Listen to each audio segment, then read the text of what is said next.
wabarakatuh. Selamat pagi adik-adik. Gimana kabarnya hari ini? Sehat ya?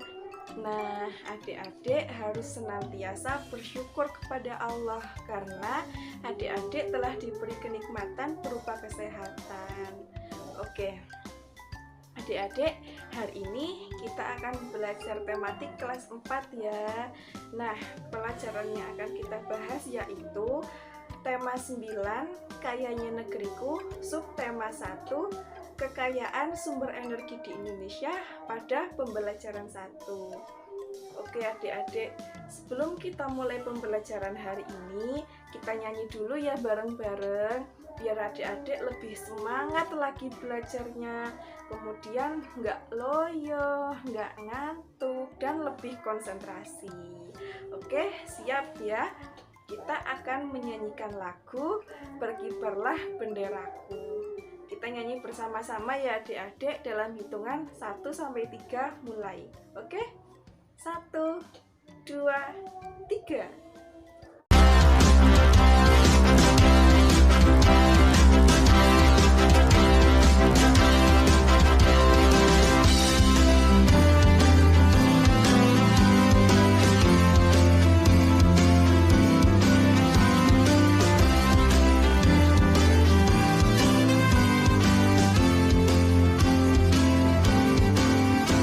Berkibarlah benderaku, lambang suci gagah perwira di seluruh pantai Indonesia. Kau genap pujaan bangsa, siapa berani menurunkan kau? Serentak rakyatku membela sang merah putih yang perwira. Berkibarlah selama-lamanya. Oke adik-adik, hari ini kita akan belajar muatan pembelajaran tematik kelas 4. Kita akan belajar tema 9, Kayanya Negeriku, subtema 1, Kekayaan Sumber Energi di Indonesia, pembelajaran pertama. Nah, adik-adik coba amati gambar berikut ini. Di sini ada gambar bendungan dan rangkaian listrik. Nah, apa sih hubungan antara bendungan dan rangkaian listrik? Oke, di sini ada pertanyaan ya adik-adik dan kita akan menjawabnya bersama-sama. Pertanyaan pertama, apakah air dan listrik termasuk sumber energi? Jawabannya adalah iya, air dan listrik termasuk sumber energi karena keduanya memiliki peran penting dalam kehidupan. Adik-adik tahu tidak apa sih sumber energi itu? Jadi, sumber energi adalah segala sesuatu yang ada di sekitar kita yang dapat menghasilkan energi. Pertanyaan kedua, berapa banyakkah sumber energi air di sekitar tempat tinggalmu? Ada banyak sumber energi air di sekitar tempat tinggalku. Nah, di tempat tinggalnya adik-adik, contoh sumber energi air apa? Seperti sungai, sumur, danau, laut, dan PDAM. Kemudian pertanyaan yang ketiga, seberapa sering kamu menggunakan sumber energi air dan listrik dalam kegiatan sehari-harimu? Pasti adik-adik sering ya, dan bahkan hampir setiap hari adik-adik menggunakan sumber energi air dan listrik dalam kegiatan sehari-hari. Contohnya, seperti mandi, mencuci baju, mencuci piring, menonton TV, menyalakan kipas angin, dan sebagainya. Nah, adik-adik, kita harus banyak bersyukur hidup di bumi Indonesia karena Indonesia ini merupakan bangsa yang dikaruniai sumber daya. Salah satunya yaitu sumber daya energi, mulai dari minyak, gas, sampai yang bukan minyak. Malam ini lingkungan tempat tinggal Beni gelap gulita. Hujan sejak sore disertai angin kencang dan petir. Petir menyambar gardu listrik di depan di dekat rumah Benny. Akibatnya, saluran listrik di lingkungan tempat tinggal Benny terputus. Kemudian, Benny bertanya pada ayahnya, "Ayah, masih lama tidak ya mati lampunya?" Ayah Benny menjawab, "Masih menunggu perbaikan gardu listrik, Benny." Oh, begitu. Dari manakah suplai listrik di rumah kita ini, Ayah? Suplai listrik rumah kita ini berasal dari gardu induk di Semarang. Wah, jauh sekali. Benar, Benny. Listrik termasuk sumber energi. Sumber-sumber energi yang dapat menghasilkan listrik contohnya tenaga air, uap, panas bumi, atau nuklir. Sumber-sumber energi tersebut diubah menjadi tenaga listrik di sebuah pembangkit listrik. Sumber energi listrik tersebut akan habis. Oleh karena itu, kita harus benar-benar bijak menggunakannya ya. Kita harus berhemat energi. Nah, itu tadi percakapan Benny dan ayahnya. Salah satu sumber energi yang banyak digunakan di sekitar kita adalah listrik. Nah, coba kita cari tahu ya adik-adik, bagaimana sih listrik itu dihasilkan dan apa sih manfaat listrik bagi kehidupan kita? Coba adik-adik lihat. Di sini ada gambar kincir air. Nah, kincir air ini apa ya fungsinya? Air dan listrik. Air memiliki manfaat yang sangat besar bagi kehidupan manusia. Salah satu pemanfaatan air adalah sebagai pembangkit listrik tenaga air. Manfaat air sangat besar dan berpengaruh terhadap kehidupan manusia. Oleh karena itu, dalam pemanfaatan air hendaknya diimbangi dengan kesadaran menjaga sumber air yang ada di bumi. Nah, membuang-buang air itu merupakan perbuatan yang tidak bijak ya adik-adik. Jadi adik-adik harus menghemat air. Air dan listrik menjadi kebutuhan manusia yang tidak bisa digantikan oleh apapun. Nah, kegiatan sehari-hari itu akan terganggu ketika pasokan air dan listrik terganggu. Di Indonesia, pembangkit listrik tenaga air adalah salah satu upaya yang dapat dilakukan untuk memenuhi seluruh kebutuhan pasokan listrik bagi masyarakat. Banyaknya ketersediaan air menjadi salah satu alasan paling mendasar untuk membangun pembangkit listrik tenaga air di Indonesia. Oleh karena itu, tidak mengherankan jika di Indonesia memiliki banyak waduk atau bendungan. Nah, adik-adik tahu tidak apa sih waduk itu? Jadi, waduk atau bendungan itu merupakan salah satu rangkaian sistem dari pembangkit listrik tenaga air. Aliran dari bendungan atau waduk itu digunakan untuk menggerakkan turbin yang akan membangkitkan energi listrik. Air merupakan salah satu sumber energi yang cukup berlimpah. Air juga menyimpan energi yang cukup besar. Aliran air ini mampu menggerakkan kincir yang dibangun di dekat sungai. Nah, kincir-kincir ini adik-adik akan dihubungkan dengan generator untuk menghasilkan listrik. Makin deras aliran air, itu semakin kencang kincir berputar, maka semakin besar pula energi yang akan dihasilkan.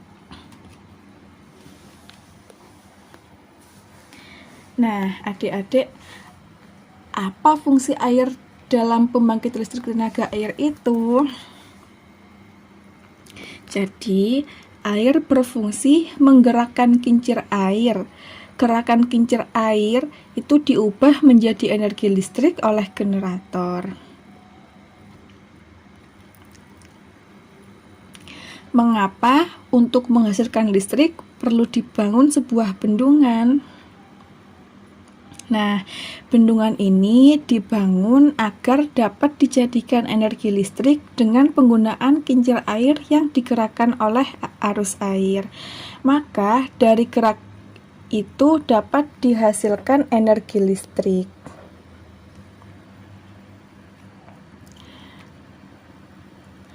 Adakah pembangkit listrik tenaga air di daerahmu? Nah, adik-adik, kalau di sekitar Gedung Banteng ini tidak ada pembangkit listrik tenaga air ya. Di daerah tempat tinggalku tidak ada pembangkit listrik tenaga air. Nah, pembangkit listrik tenaga air di Jawa Timur ini ada di Kabupaten Malang. Namanya Waduk atau Bendungan Karangkates. Dengan adanya PLTA atau pembangkit listrik tenaga air, ketersediaan energi listrik ke rumah-rumah akan terpenuhi. Kita pun bisa memanfaatkannya untuk menghidupkan berbagai peralatan listrik yang memudahkan kegiatan sehari-hari, seperti menyalakan lampu, menonton televisi, dan menggunakan peralatan yang lainnya. Nah, adik-adik, coba perhatikan lampu yang ada di rumahmu. Adik-adik, di sini ada lampu ya, dan lampunya ini mati. Kemudian, apa yang terjadi ketika saklar lampu ditekan? Apa yang terjadi? Wah, lampunya jadi nyala ya. Apa yang terjadi ketika saklar lampu ditekan? Nah, di sini ketika saklar ditekan, maka lampu itu akan nyala. Saat saklar lampu ditekan, energi listrik akan mengalir ke lampu sehingga arus listrik berubah menjadi cahaya dan panas. Saat saklar lampu ditekan, lampunya kan menyala ya adik-adik. Nah, saat saklar lampu ditekan, itu energi listrik mengalir ke lampu sehingga arus listrik berubah menjadi cahaya dan panas. Nah, dari peristiwa tersebut terjadi perubahan bentuk energi adik-adik, yaitu energi listrik yang berubah menjadi energi cahaya dan panas. Nah, adik-adik, di sini coba perhatikan ya. Di sini ada peralatan rumah yang menggunakan listrik. Apa saja sih adik-adik peralatan di rumahnya adik-adik yang menggunakan listrik? Yang pertama, ada lampu ya. Nah, apa sih manfaatnya lampu itu? Lampu itu bermanfaat sebagai sumber penerangan di malam hari. Kemudian yang kedua, ada televisi. Nah, televisi ini kegunaannya yaitu sebagai sumber informasi dan hiburan. Kemudian yang ketiga, ada kipas angin. Nah, kegunaan kipas angin yaitu untuk menjaga kondisi ruangan agar tetap sejuk. Kemudian yang keempat, ada magicom atau magic jar. Apa fungsinya? Yo, fungsinya magicom yaitu untuk memasak dan menghangatkan nasi. Kemudian yang kelima, ada kulkas. Nah, kegunaan kulkas yaitu mendinginkan dan mengawetkan makanan. Kemudian yang keenam, ada pompa air. Adik-adik tahu tidak sih apa kok pompa air itu? Ayo, pompa air itu digunakan untuk mengisi air dalam bak mandi. Selanjutnya ya, ini yang ketujuh. Peralatan rumah yang menggunakan listrik yang lainnya yaitu ada mesin cuci. Mesin cuci digunakan untuk membersihkan pakaian yang kotor. Kemudian ada setrika. Nah, setrika ini kegunaannya untuk merapikan pakaian setelah dicuci. Yang kesembilan, ada blender. Blender ini kegunaannya untuk menghaluskan makanan atau bisa juga untuk membuat jus buah. Kemudian yang ke-10 ada pengering rambut. Nah, sesuai namanya ya adik-adik, pengering rambut ini kegunaannya yaitu untuk mengeringkan rambut yang basah. Nah, adik-adik, kehidupan manusia itu tidak dapat dipisahkan dari lingkungan alam maupun lingkungan sosial. Lingkungan itu menjadi penyedia berbagai sumber daya. Sumber daya itu termasuk sumber daya energi yang dibutuhkan untuk menunjang kehidupan manusia. Adik-adik, kita akan belajar tentang lingkungan ya. Kehidupan manusia tidak bisa dipisahkan dari lingkungan alam dan lingkungan sosial. Lingkungan adalah segala sesuatu yang ada di sekitar manusia yang mempengaruhi kehidupan manusia. Nah, adik-adik tahu tidak apa sih fungsi lingkungan untuk manusia itu? Jadi, fungsi lingkungan bagi kehidupan manusia yaitu yang pertama sebagai tempat mencari makan. Nah, nelayan memperoleh nafkah dari laut. Petani memperoleh sumber penghidupannya dari lahan pertanian. Begitu pula dengan pengusaha.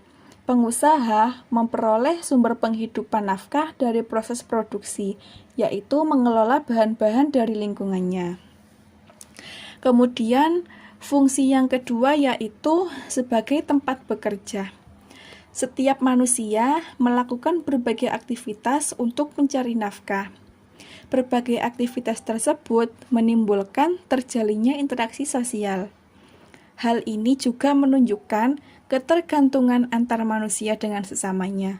Melalui interaksi sosial, manusia itu mampu mencapai kesejahteraan hidupnya.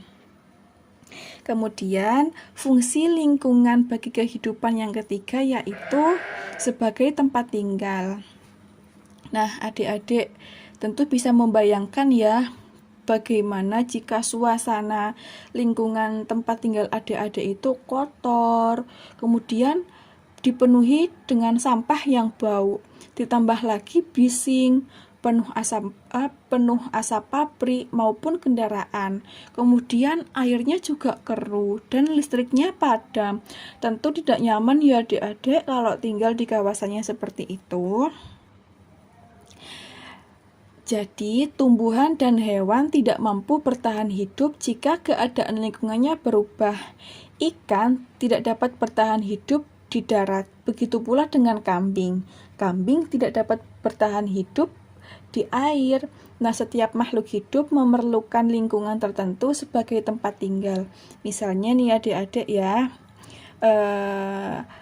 masyarakat yang tinggal di pesisir pantai atau di daerah pantai itu mayoritas pekerjaannya sebagai nelayan. Kurang sesuai ya jika masyarakat yang tinggal di daerah pantai namun pekerjaannya sebagai petani, karena di daerah pantai itu airnya kan asin ya adik-adik, jadi tidak cocok untuk ditanami padi ataupun tebu. Oleh karena itu lingkungan juga berpengaruh terhadap aktivitas kehidupan manusia. Nah, adik-adik, kita telah belajar dan membaca tentang teks lingkungan ya. Coba adik-adik, informasi apa yang diperoleh adik-adik dari bacaan lingkungan? Nah, adik-adik dapat menuliskannya di bukunya masing-masing ya. Apakah lingkungan itu? Jadi, lingkungan adalah segala sesuatu yang ada di sekitar manusia yang mempengaruhi kehidupan manusia.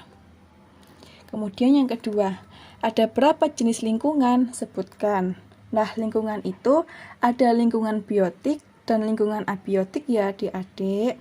Nah, apa sih lingkungan biotik dan abiotik itu? Jadi, lingkungan biotik adalah lingkungan yang terdiri atas makhluk hidup. Sedangkan lingkungan abiotik adalah lingkungan yang terdiri atas makhluk tak hidup atau benda mati. Kemudian yang ketiga, apakah lingkungan hanya bermanfaat bagi manusia? Mengapa?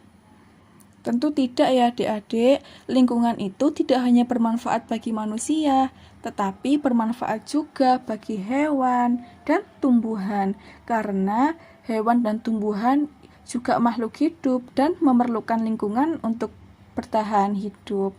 Kemudian yang keempat, apa saja fungsi lingkungan bagi manusia?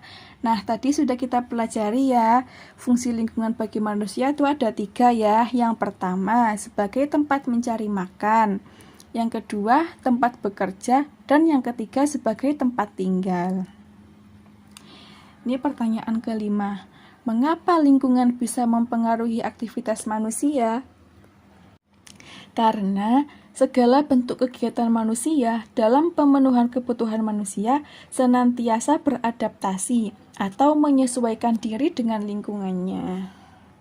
Nah, adik-adik, agar adik-adik lebih memahami lebih mengerti bacaan tentang lingkungan, coba adik-adik temukan atau adik-adik cari kata-kata sulit yang belum dipahami artinya. Selanjutnya, adik-adik cari tahu artinya dengan bertanya, berdiskusi, atau mencari di kamus. Nah, di sini Kak Dita sudah menyiapkan kata-kata sulit yang ada di bacaan lingkungan. Yang pertama ada nafkah. Adik-adik tahu tidak apa sih arti nafkah itu? Nah, nafkah itu artinya uang atau pendapatan, belanja untuk hidup sehari-hari. Misalnya di sini contoh kalimatnya, ayah saya bekerja mencari nafkah. Artinya ayah bekerja mencari uang untuk hidup sehari-hari. Kemudian yang kedua, interaksi. Interaksi artinya saling berhubungan. Yang ketiga, ada produksi. Arti dari produksi yaitu proses mengeluarkan hasil atau pembuatan. Misalnya contoh kalimatnya seperti ini. Pabrik sari roti itu memproduksi roti-roti yang enak. Artinya pabrik sari roti itu membuat roti atau pabrik sari roti itu proses mengeluarkan hasil untuk pembuatan roti. Kemudian yang keempat, aktivitas. Nah, aktivitas itu artinya kegiatan yang dilakukan. Yang kelima, proses. Proses itu artinya rangkaian perubahan peristiwa, pembuatan atau pengolahan yang menghasilkan produk. Dan yang keenam ada keruh. Nah, keruh itu artinya kotor atau tidak jernih.